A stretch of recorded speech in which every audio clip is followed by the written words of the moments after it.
The room fell silent the second he spoke. My boss raised his glass, his voice smooth, but edged with a dangerous sharpness.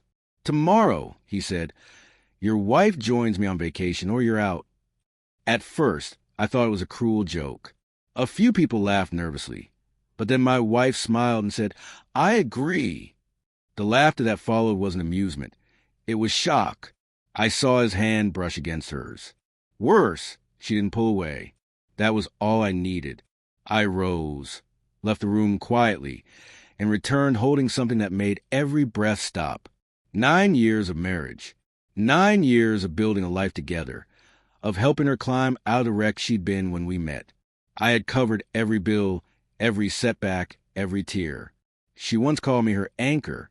Anchors, I learned, only hold someone until they're ready to drift.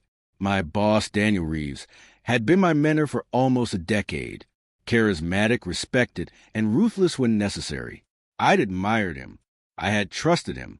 He used to say, "Loyalty is the only currency that never loses value." I finally understood.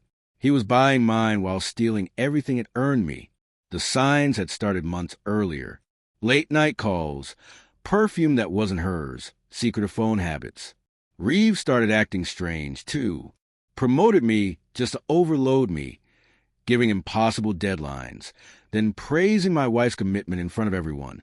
Once, I saw her in his office. She claimed she was just there for lunch. I wanted to believe her.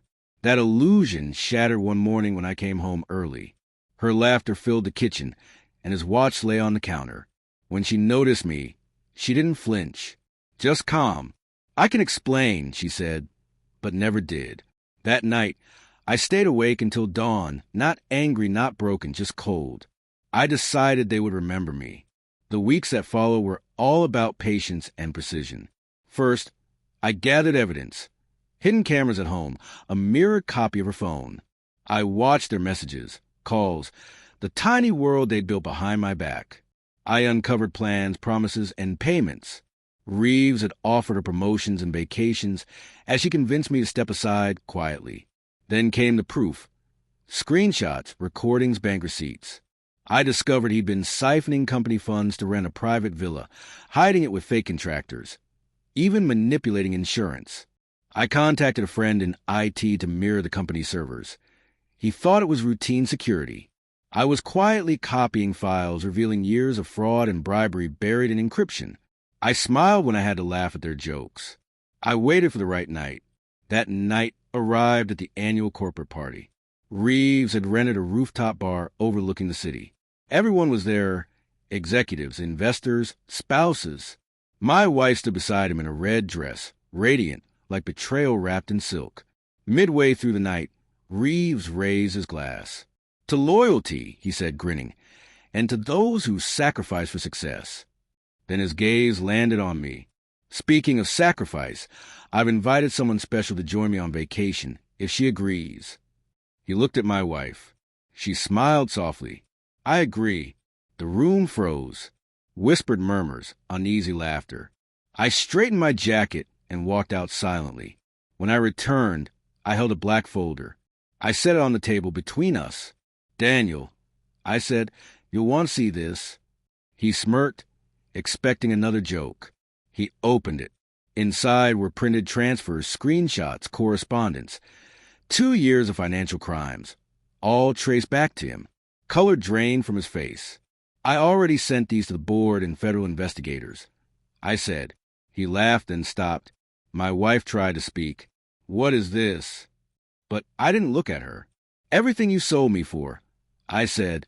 I pressed a small button on the remote. The big screen behind us flickered. A video played. Her and him in my house. Gasps filled the room. A glass shattered. Reeves lunged, shouting to turn it off, but it was too late. His empire began to crumble in the glow of champagne lights. I leaned close enough for only him to hear.